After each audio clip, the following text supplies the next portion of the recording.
सही ज्ञान होना चाहिए। तो अब दास आपको सृष्टि रचना बताना चाहेगा। सर्वप्रथम केवल एक ही प्रभु था, उसका नाम कबीर है। वास्तविक नाम उस परमात्मा का कबीर है। वो अनामी लोक में, अकय लोक में रहता था और वहीं पर हम सब जीव उसी परमेश्वर कबीर में समाये हुए थे। उसके बाद उस परमात्मा ने स्वयं प्रकट होकर, अर्थात अपने उस अनामी लोक में स्वयं ही तीन नीचे के लोकों की ओर रचना की। अलख लोक, अगम लोक, फिर अलख लोक और नीचे का सतलोक। फिर सतलोक में आकर के उस परमेश्वर ने अन्य रचना की। सर्वप्रथम एक शब्द से 16 द्वीपों की रचना की। उसके बाद 16 शब्द फिर उच्चारण किए, उनसे अपने 16 पुत्रों का निर्माण किया, उनकी शब्द से उत्पत्ति की, वचन से, और उनको उन 16 द्वीपों में रहने की आज्ञा दी। उनमें से एक पुत्र अचिंत को उस सतपुरुष ने, क्योंकि सतलोक में उपमात्मक नाम उसी कबीर परमेश्वर का सतपुरुष, नि अक्षर पुरुष, परम अक्षर पुरुष, शब्द स्वरूपी राम, अकाल मूर्त, पूर्ण ब्रह्म, ये उनके उपमात्मक नाम है और वास्तविक नाम उस परमेश्वर का कबीर है।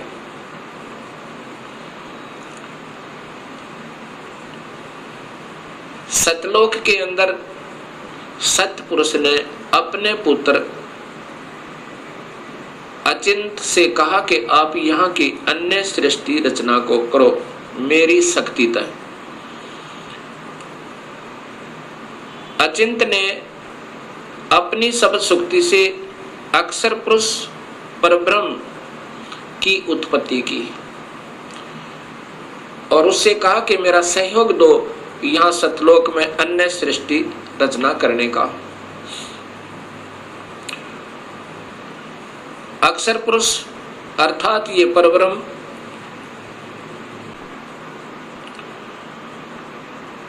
एक सतलोक में बने हुए मान सरोवर में, उसके अंदर अमृत जल है। सतलोक के अंदर जल अमृत है। उस अमृत सरोवर में प्रवेश कर गए और वहां आनंद से विश्राम करने लगे। अक्षर पुरुष को निद्रा आ गई।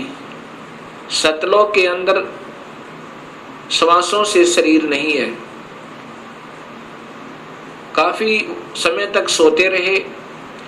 तब सतपुरुष ने अपनी शब्द शक्ति से एक अंडा, जल अमृत तत्व से एक अंडा बनाया और उसमें एक आत्मा प्रवेश की। उस आत्मा समेत उस अंडे को उस जल में डाला, अमृत सरोवर में, उस मान सरोवर में।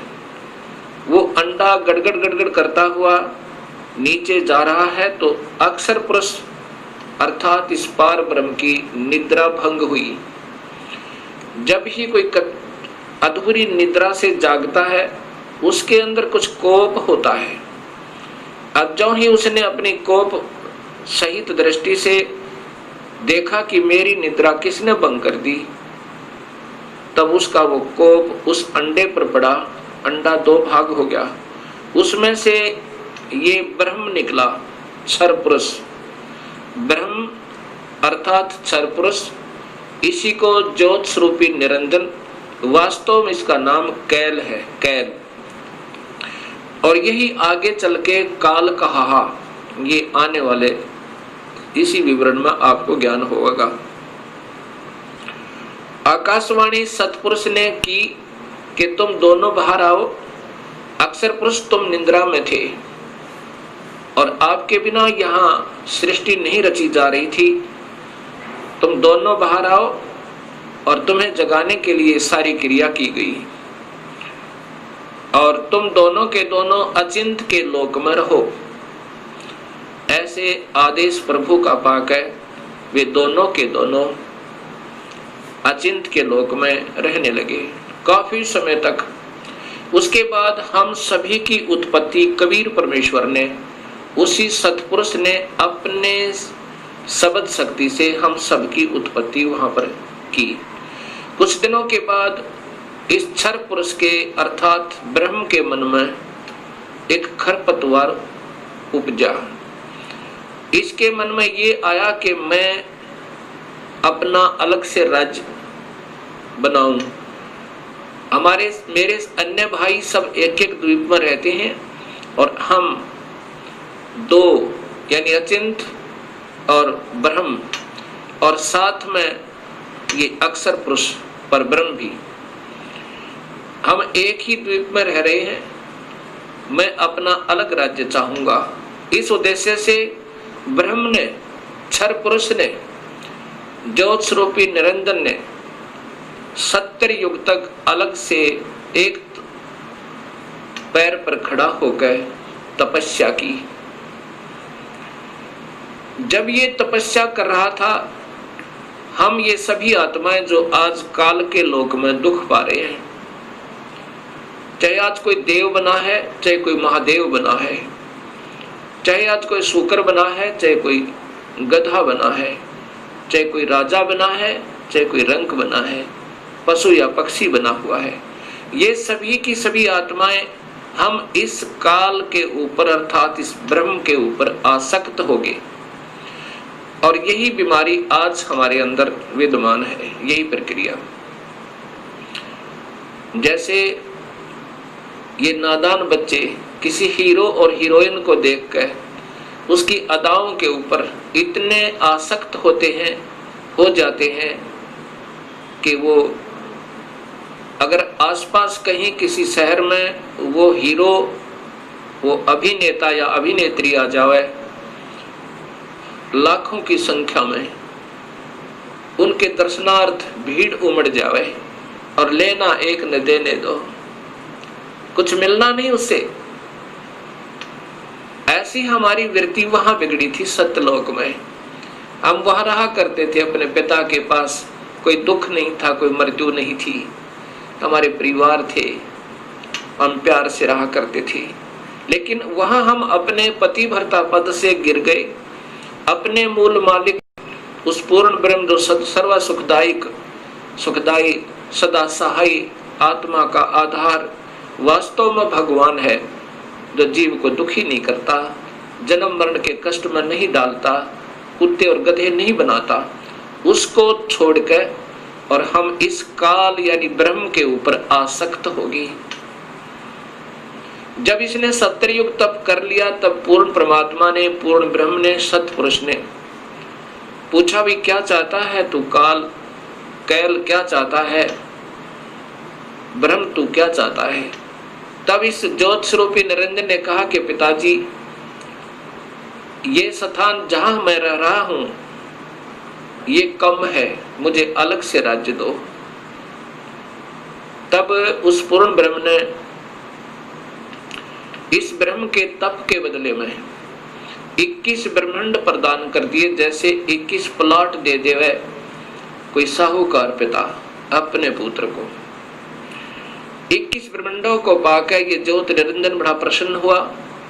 कुछ दिनों के बाद इसके मन में आया कि इसमें कोई अन्य रचना करूं, उसके लिए कुछ समान पिताजी से मांगूं। इसने 70 युग तप फिर किया। तब सतपुरुष ने पूछा कि आप क्या चाहते हो, आपको 21 ब्रह्मांड प्रदान कर दिए। तब इस ब्रह्म ने कहा कि पिताजी, इसमें कुछ रचना करना चाहता हूं, कृपा रचना करने की सामग्री दीजिए। सतपुरुष ने इस ब्रह्म को 5 तत्व और 3 गुण प्रदान कर दिए। इसके बाद इसने सोचा कि ब्रह्म ने सोचा कि इसमें जीव भी हो मेरा अकेले का मन नहीं लगता। इस उद्देश्य से 64 युग तप फिर किया। तब सतपुरुष ने पूछा कि क्या चाहता है ज्योति निरंजन, अब तो तुझे मैंने जो मांगा सो दे दिया। तब ब्रह्म ने कहा, पिताजी कृपा मुझे जीव प्रदान करो, मेरा अकेले का दिल नहीं लगता है। उस समय पूर्ण ब्रह्म सतपुरुष कबीर परमेश्वर ने कहा कि ज्योति निरंजन, तेरे तप के बदले में राज्य दे सकता हूं और ब्रह्मांड चाहिए वो दे सकता हूं, परंतु ये अपनी प्यारी आत्मा, अपना अंश नहीं दूंगा तुझे। ये तो तेरे किसी भी क्रिया, धर्म, धार्मिक क्रिया से, तप से, किसी भी जप से नहीं दूंगा। हाँ, यदि वो स्वयं कोई जाना चाहता है अब सब इच्छा से, कोई हंस आत्मा, कोई भक्त आत्मा, तो मैं स्वीकृति दे सकता हूं, नहीं तो मैं अपनी इच्छा से नहीं कहूंगा, ये मैं नहीं दे सकता। इस बात को सुनकर ये ब्रह्मक्षर पुरुष ज्योत स्वरूपी निरंजन अर्थात जो भविष्य में फिर काल कहलाया, हमारे पास आया। आज हम जितने भी ये दुखी आत्मा इस काल के 21 ब्रह्मांड में पीड़ित हैं, हमारे पास ये ब्रह्म आया और हमसे कहा कि मैं वहाँ अलग से ब्रह्मांड लिए हैं मेरे पिताजी से अपने तप के बदले में। वहाँ ऐसे स्वर्ग बनाऊंगा, महास्वर्ग बनाऊंगा और ऐसे दूधों की नदी बहाऊंगा, झरने बनाऊंगा। क्या आप मेरे साथ चलना चाहते हो? तब हम सभी ने जो यहाँ काल के 21 ब्रह्मांडों में पीड़ित है, कहा कि यदि पिताजी हमें आज्ञा दें तो हम चलने को तैयार हैं।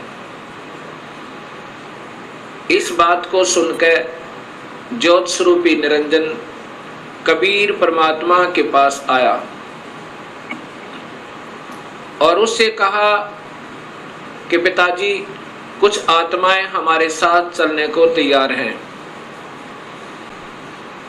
सतपुरुष से कहा इस काल ने, ब्रह्म ने, कि पिताजी कुछ आत्माएं मेरे साथ चलने को तैयार हैं, उन्होंने सहमति दी है। तब पूर्ण परमात्मा सतपुरुष अर्थात कबीर देव ने, कबीर साहिब ने कहा कि यदि वो मेरे सामने स्वीकृति देंगी, जितनी भी आत्माएं हैं जो तेरे साथ जाना चाहते हैं, तो मैं उनको आज्ञा दे दूंगा। ऐसा कहकर के सतपुरुष हम सभी आत्माओं के पास आया जो आज काल के लोक में कैद में बंद हैं। सतपुरुष ने, उस अकाल मूर्त ने, शब्द स्वरूपी राम ने हमसे पूछा कि जो आत्मा इस ब्रह्म के साथ जाना चाहती हैं वो अपनी सहमति व्यक्त करें।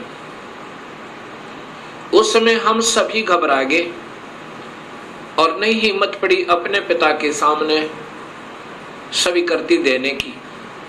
उस समय एक आत्मा ने सर्वप्रथम हिम्मत किया, डेयर किया और कहा कि पिताजी मैं इस ब्रह्म के साथ जाना चाहता हूं।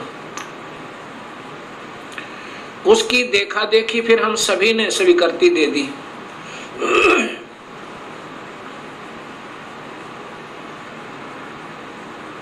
और जितनी भी आत्माएं उस समय स्वीकृति दी थी, सभी कबीर साहिब ने उनके नंबर नोट किए और जिसने सर्वप्रथम सहमति दी थी उस आत्मा का भी नंबर नोट किया और ब्रह्म से कहा कि ब्रह्म आप जाओ अपने लोक में, अब इन सभी आत्माओं को मैं विधिवत तेरे लोक में भेजूंगा। ऐसा कहकर के सतपुरुष ने अपनी शब्द शक्ति तय उस प्रथम स्वीकृति देने वाली आत्मा को एक लड़की का रूप बना दिया और उसके अंदर एक शब्द शक्ति दे दी। और हम सभी जीवात्माओं को उसे प्रकृति देवी भी कहते हैं, अष्टंगी भी कहते हैं, और वही महामाया भी कहलाई। यहाँ 21 ब्रह्मांड की इस देवी को उत्पन्न किया, अर्थात उस आत्मा का लड़की बनाया। फिर हम सभी आत्माओं को जो 21 ब्रह्मांड में आए हुए हैं उसके अंदर प्रवेश कर दिया, इस लड़की के शरीर में, प्रकृति देवी के शरीर में, अर्थात इसको अद्धा माया भी कहते हैं। और यही आगे चलकर त्रिदेवों की माता कहलाई। प्रवेश कर दिया और कहा कि बेटी तेरे को मैंने शब्द शक्ति दे दी है, और जितने भी जीव काल कहे ब्रह्म कहेगा तू बना देना। एक बार मुख से उच्चारण करेगी उतने ही नर और मादा ये जोड़े उत्पन्न हो जाएंगे।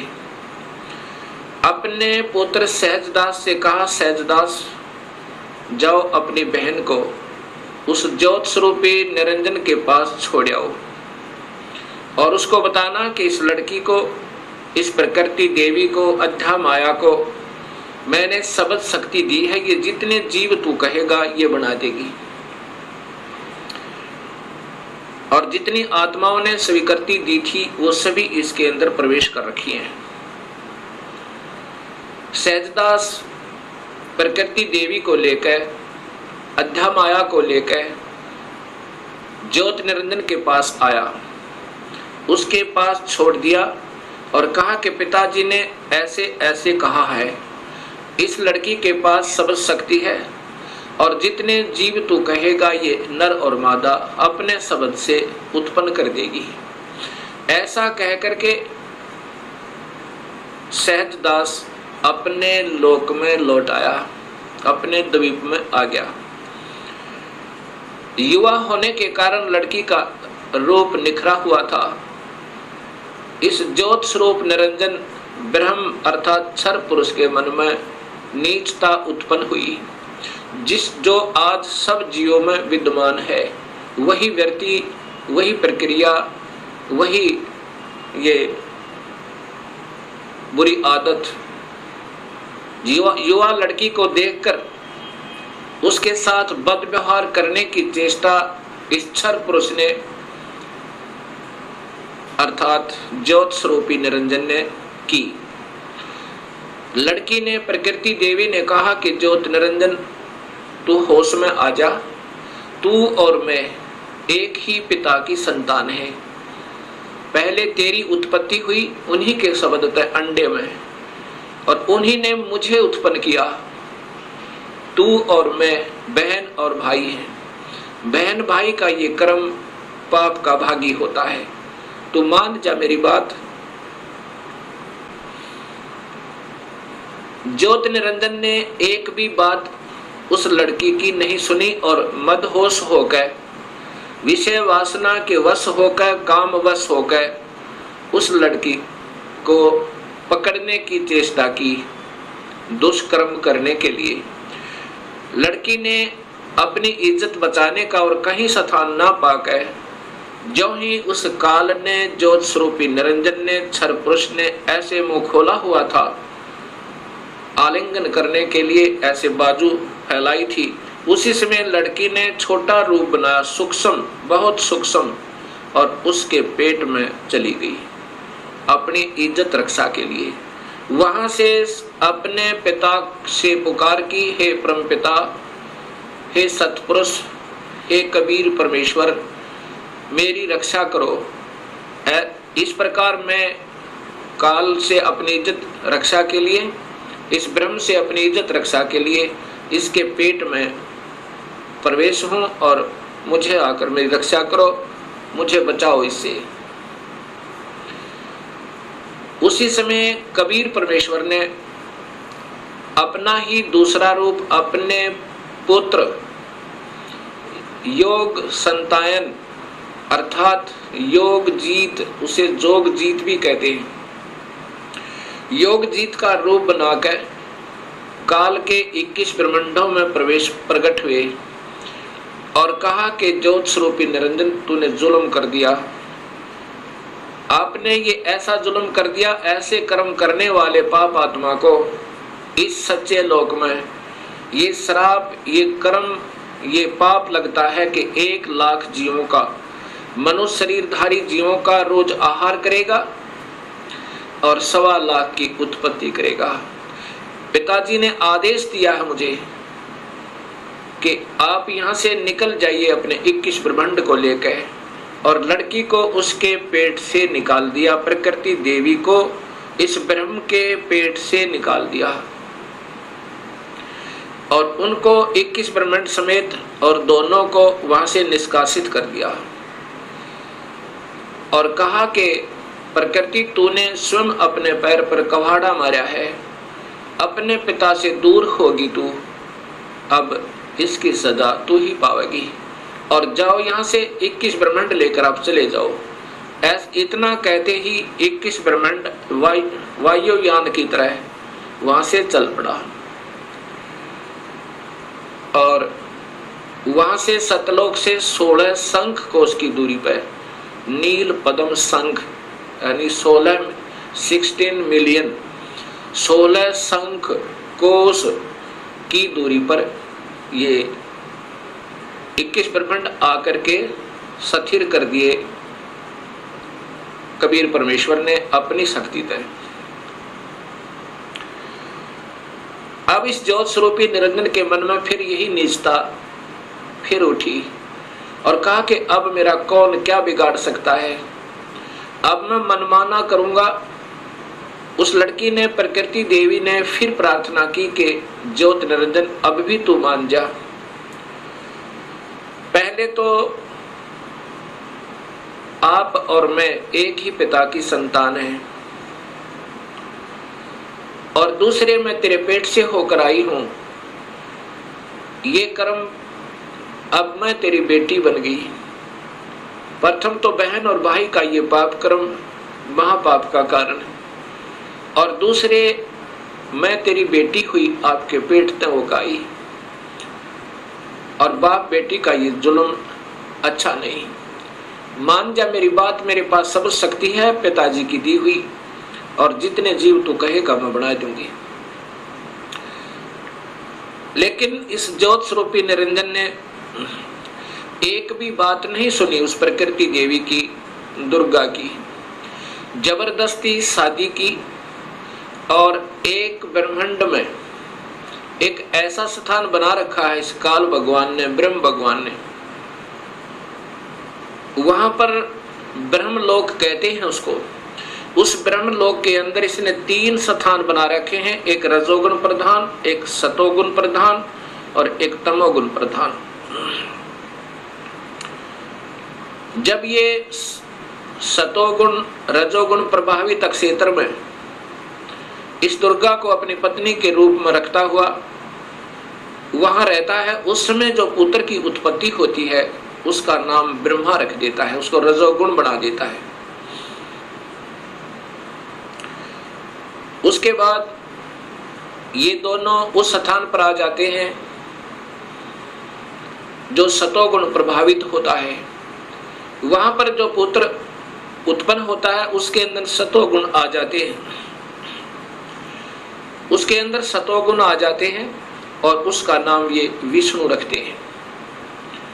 तीसरे स्थान को तमोगुण प्रभावित बना रखा है, वहां रहकर अब इसी प्रकृति देवी दुर्गा के साथ जो पुत्र उत्पन्न करता है उसका नाम रुद्र शंकर शिव रखता है। ऐसे ही हर ब्रह्मांड के अंदर इस काल भगवान ने, ब्रह्म भगवान ने ये ब्रह्मलोक बनाए हैं और वहां पर ये ऐसे ही कुछ समय के लिए प्रकृति देवी को अपने साथ रखता है और उसके बाद वहां से अंतर्ध्यान हो जाता है। अब जब इसने इस लड़की को, प्रकृति देवी को बदनजर से देखा था और ये लड़की प्रकृति देवी ने इसके पेट में शरण पाई थी, ज्योत निरंजन के पेट में। और फिर सतपुरुष ने अपने पुत्र जोगजीत का रूप बना करके आकर उसको निकाला था। उस दिन से इसका नाम काल पड़ा। कहा था कि आज से तेरा नाम काल होगा और 1 लाख जीवों का, मनुष्य शरीरधारी प्राणियों का रोज आहार करेगा और 1.25 लाख की उत्पत्ति किया करेगा। ये वहां पर सतलोक के अंदर ऐसा दुष्कर्म करने वाले को स्वतः पाप लग जाता है। अब ज्योत स्वरूपी निरंजन काल ने अपनी पत्नी से कहा कि मैं ऐसे स्थान पर रहूंगा जहां पर कोई नहीं आ सकता और आज के बाद मैं किसी भी 20 ब्रह्मांड के अंदर किसी भी व्यक्ति को, किसी भी प्राणी को आकार रूप में दर्शन नहीं दूंगा। मुझे निराकार समझा करेंगे, लेकिन मैं अपने वास्तविक रूप, काल रूप में अपने 21वें ब्रह्मांड में रहा करूंगा। वहां पर कोई नहीं आ सकता, ना ब्रह्मा आ सकता, ना विष्णु आ सकता, ना शिव आ सकता और ना ही कोई वेदों में के अनुसार साधना करने वाले साधक आ सकते। मैं वहां रहा करूंगा और सर्व कार्य में गुप्त रूप से किया करूंगा। तब प्रकृति देवी ने कहा कि निरंजन मैं तेरे वश होगी, अब कुछ भी नाच नचा। इतने बड़े ब्रह्मांडों को, इन 20 ब्रह्मांडों को मैं कैसे चलाऊंगी एक स्त्री की जाति, और तू मुझे छोड़कर जा रहा है। कहता मैं आज के बाद किसी को दर्शन नहीं दूंगा। तब ज्योत स्वरूप निरंजन अर्थात इस काल भगवान ने, ब्रह्म ने कहा कि प्रकृति चिंता ना करे, जो कुछ भी करूंगा वो मैं ही करूंगा। तुम तो निमित्त मात्र होगे और ये बच्चे ब्रह्मा विष्णु महेश ये भी केवल निमित्त होंगे। इन सब का रिमोट मेरे पास होगा, सब कार्य मैं करवाऊंगा, तू चिंता मत कर। और जब ये बच्चे थोड़े से सियाने हों, इनको अचेत कर देना। जब ये बाल अवस्था से ऊपर उठे, इनको अचेत कर देना और मेरा भेद मत बताना। ये समझ लेना ध्यान से, अगर मेरा भेद तूने इनको बताया तो मेरे से बुरा नहीं होगा। ऐसे उसको डरा धमका दिया। इस प्रकार ये काल उसके बाद निराकार कहलाता है, लेकिन ये आकार में अपने उस काल लोक में विद्यमान रहता है। जब ये बच्चे ब्रह्मा विष्णु महेश सियाने हुए, तब तक इनको अचेत रखा गया। जब ये सियाने हुए, उसमें ब्रह्मा को कमल के फूल पे, विष्णु को शेष सैया पे और शिव को एक कैलाश पर्वत पे इनको बेहोश रखा हुआ था और फिर वहां पर सचेत कर दिया। सबसे पहले ब्रह्मा को कमल के फूल पे इसी स्वयं ब्रह्म ने, काल ने अपने ही नाभि से एक कमल प्रकट किया। वो महाविष्णु, महाब्रह्मा, महाशिव रूप में, 3 रूप में ब्रह्मलोक में रहता है, हर ब्रह्मांड के अंदर। उस समय ब्रह्मा को उस कमल के फूल पर रख दिया। ब्रह्मा को ये नहीं मालूम कि मैं कहां से उत्पन्न हुआ, कौन मेरा माँ है, कौन मेरे पिता है। उसके बाद आकाशवाणी हुई कि तुम तप करो। ब्रह्मा ने 1000 वर्ष तक तप किया। फिर आकाशवाणी हुई कि सृष्टि करो। तब ब्रह्मा ने सोचा कि मैं काहे की सृष्टि करूं, सब जगह जल ही जल है, कहीं पृथ्वी दृष्टि गोचर नहीं हो रही है। इतने में मधु और कैटब नाम के 2 राक्षस काल ने प्रेरित करके और ब्रह्मा की ओर भेज दिए। ब्रह्मा डर के मारे उस कमल के फूल को के डंठल को पकड़कर नीचे उतर गया, बहुत स्पीड तक। नीचे जब आया तो उसी जल के ऊपर एक शेष सैया पर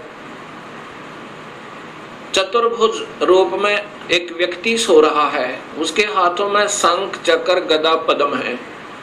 जब ब्रह्मा वहां पहुंचा उसी समय वो विष्णु जी थे, जो त्रिलोकीय विष्णु जी थे। उनमें से एक शक्ति निकली, वो आकाश में छा गई। उस समय ये ब्रह्मा विष्णु जी होश में आए। इतने में मधु और कैटभ भी पहुंच गए। मधु और कैटभ के साथ भगवान विष्णु ने 5000 वर्ष तक युद्ध किया, वो नहीं मरे। फिर उस शक्ति ने जो आकाश में छाई थी एक लड़की का रूप बनाया, देवी का, और मधु कैटभ को मोहित किया, अपनी ओर आकर्षित किया अपनी कलाओं से, अदाओं से। जब मधु और कैटभ उस लड़की की तरफ देखने लगे तो विष्णु जी ने पीछे से उनकी गर्दन पकड़कर दोनों को मार डाला। अर्थात 5000 वर्ष तक भगवान विष्णु से 2 राक्षस नहीं मरे। वो भी तब मरे जब उस माता ने सहयोग दिया, उनको अट्रैक्ट कर लिया, आसक्त कर लिया। इससे 2 बातें सिद्ध होती हैं कि ये समर्थ नहीं है। जब 5000 वर्ष तक 2 राक्षस नहीं मर पाए भगवान विष्णु से, तब ब्रह्मा जी और विष्णु 2 थे। इतने में रुद्र अर्थात ये शिव भी वहीं प्रकट हो गया। ब्रह्मा जी देवी भागवत महापुराण में बताता है कि फिर हम 3 हो गए, ब्रह्मा विष्णु और शिव। तब देवी ने कहा कि तुम तीनों देवता अपने अपने कार्य को ध्यान से सुनो और उस पर संलग्न हो जाओ। ब्रह्मा जीवों की उत्पत्ति करवावे, उनको रजोगुण प्रभावित करके, ये केवल इतने ही ब्रह्मा हैं। और विष्णु फिर इनके आपस में सतिथि बनाए रखे, मोह ममता में फंसाए रखे। ये विष्णु जी की ड्यूटी है। और शिव की ड्यूटी है कि ये संहार करे। तब इन तीनों ने कहा कि हे माई, हे देवी, कहीं पर पृथ्वी नजर नहीं आ रही है और पृथ्वी के बिना प्राणियों की सृष्टि, स्थिति और संहार असंभव है। तब वो देवी मुस्काई और कहा कि तुम, इतने में एक विमान आया और कहा कि तुम तीनों के तीनों इस विमान में बैठो और चिंता मत करना, घबराइयो मत। उस समय ये तीनों के तीनों ब्रह्मा विष्णु महेश विमान में प्रवेश कर गए। विमान मन की गति से चला, बहुत तीव्र गति था। कहाँ पहुंचा? ब्रह्मलोक में पहुंचा, जहां पर ये काल भगवान 3 रूपों में रहता है, जहां इनकी उत्पत्ति की जाती है, ब्रह्मा विष्णु महेश की। और वहां पर कोई नहीं जा सकता, ना वेद विधि से, किसी साधना तक, ना तप से, ना यज्ञ से, ना हवन से, किसी प्रकार से नहीं जा सकता, ना किसी जप से। वहां पर तो ये अपनी कृपा से ही ले जा सकता है, ये काल भगवान सोचल सिद्ध करके। वहां जाकर के इन्होंने क्या देखा?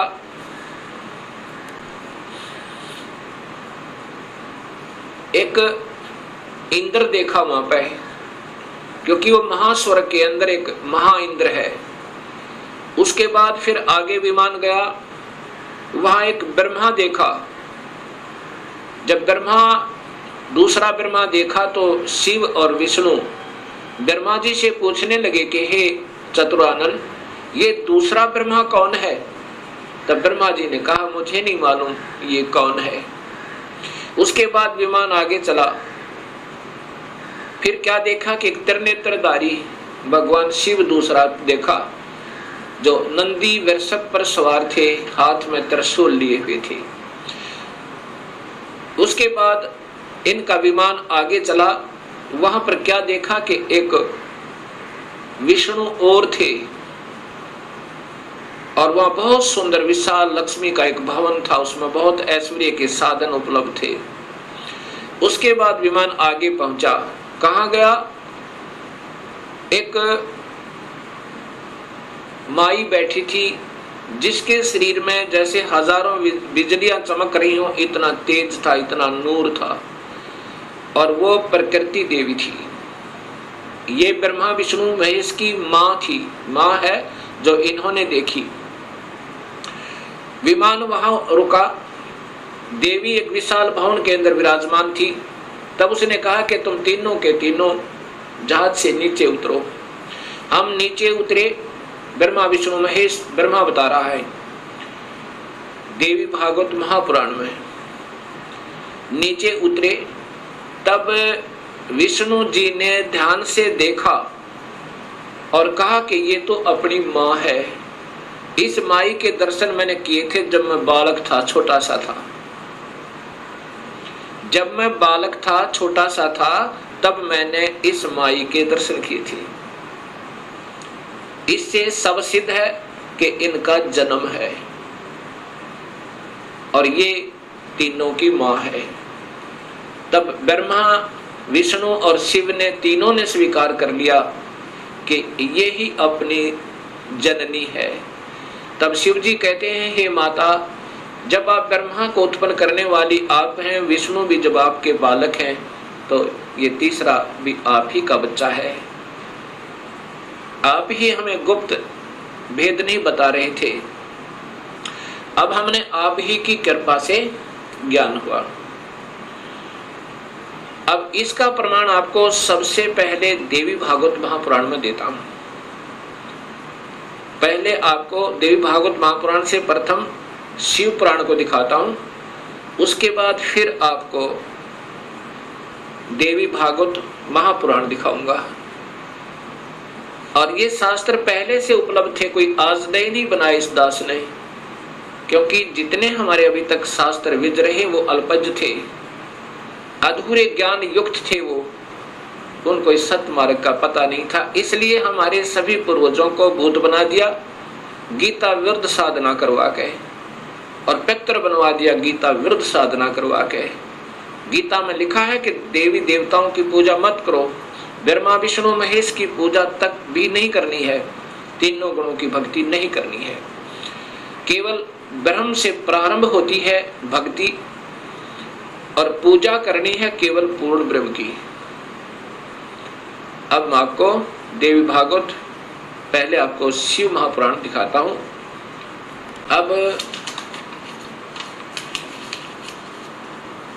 अब देखिएगा भक्तात्माओं, ये देवी भागवत महापुराण, शिव महापुराण, ये शिव महापुराण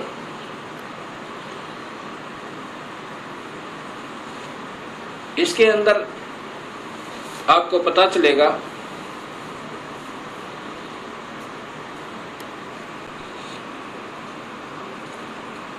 श्री शिव महापुराण भाषा सटीक सहितम, ये संस्कृत युक्त है, इसमें संस्कृत भी साथ है। और ये शिवा भाषा टीका टीकोत्तम, टीकाकार है डॉक्टर ब्रह्मानंद त्रिपाठी। साहित्य आयुर्वेद ज्योतिष आचार्य, MA PhD DMCA, ये टीकाकार हैं इनके। और ये आपके समक्ष है, इसमें क्या लिखा है यहां देखिएगा।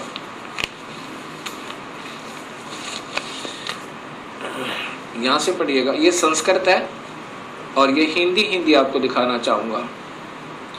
प्रलय काल में, इधर से रो, पीछे लो,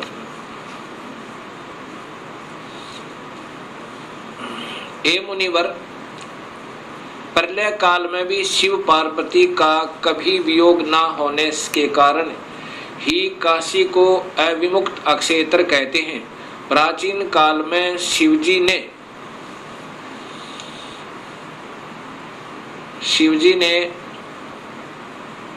इस अक्षेत्र का नाम पहले नंदनवन और बाद में अविमुक्त रखा था। हे देवर्षि नारद, आनंद वन में रमण करते हुए शिव पार्वती के मन में इच्छा हुई कि किसी दूसरे पुरुष का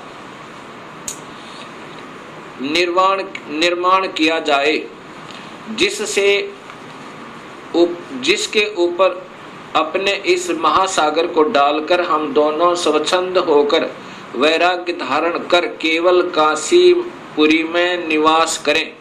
कर सकें, वही सदा सब कुछ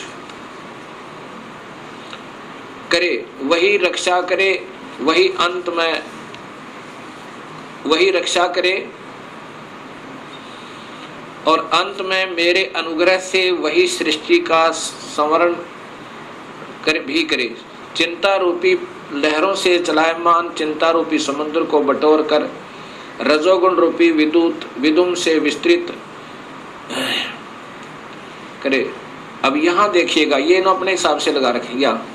ऐसे विचार कर उस सर्वव्यापक भगवान ने उस पराशक्ति के 10वें अंग, ये 10वां अंग देखिएगा, ये ध्यान रखना, 10वें अंग अर्थात योनि में सुधार रूपी आवास का प्रयोग किया। ये दिखाना चाहते हैं आपको कि ये कहना क्या चाहते हैं हम। तब उससे तीनों लोकों में सुंदर एक पुरुष प्रकट हुआ, जो शांत एवं सतोगुण से युक्त था, गंभीरता में समुद्र के सम्मान तथा अक्षमावान था। हे मुनि, वह पुरुष इंद्र लक्ष्मणी के सदृश कांति वाला, अर्थात ये था कौन, ये देखिएगा नीचे। शिवजी ने कहा, उस जो पुत्र उत्पन्न हुआ उसको कहा, सर्वव्यापक होने से तुम्हारा विष्णु यह प्रसिद्ध नाम होगा। ये देखिए ध्यान था, फिर देखिए, सर्वव्यापक होने से शिव ने कहा, शिवजी ने कहा सर्वव्यापक होने से के कारण तुम्हारा विष्णु यह प्रसिद्ध नाम होगा। अब इससे सिद्ध हो गया कि शिवजी से विष्णु की उत्पत्ति। एक बार फिर लीजिए,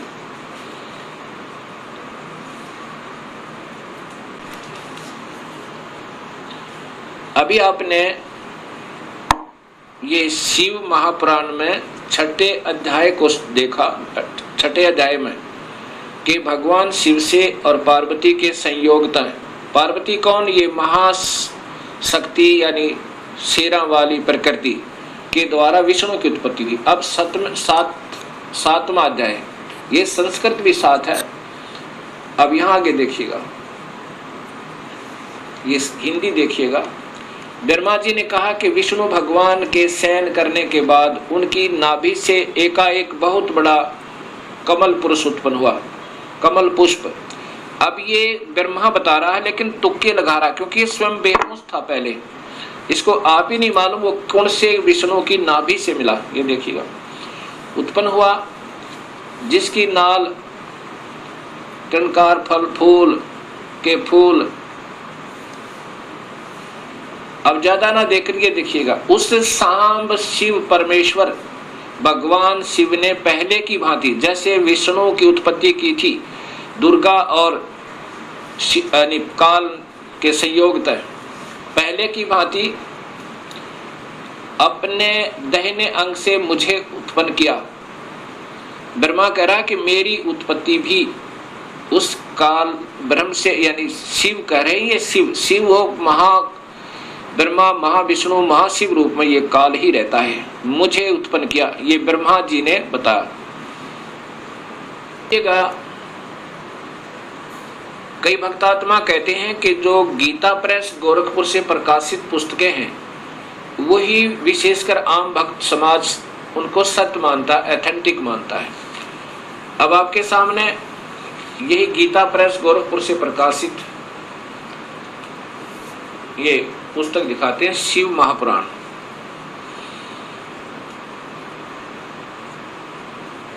संक्षिप्त शिव महापुराण, और ये नीचे गीता प्रेस गोरखपुर से, और इसके 6ठे अध्याय में फिर यही प्रमाण है।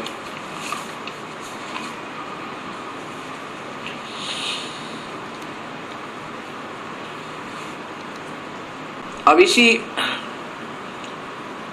शिव महापुराण का ये छठा अध्याय है।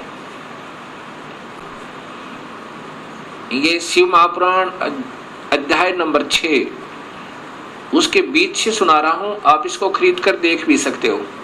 जिस परब्रह्म के विषय में ज्ञान और अज्ञान पूर्ण उक्तियों द्वारा इस प्रकार ऊपर बताए अनुसार विकल्प किए जाते हैं, उसने कुछ काल के बाद सृष्टि का समय आने पर द्वितीय की इच्छा प्रकट की। उसके भीतर एक से अनेक होने का संकल्प उदित हुआ। तब उस निराकार परमात्मा ने अपनी लीला शक्ति से अपने लिए मूर्ति आकार की कल्पना की।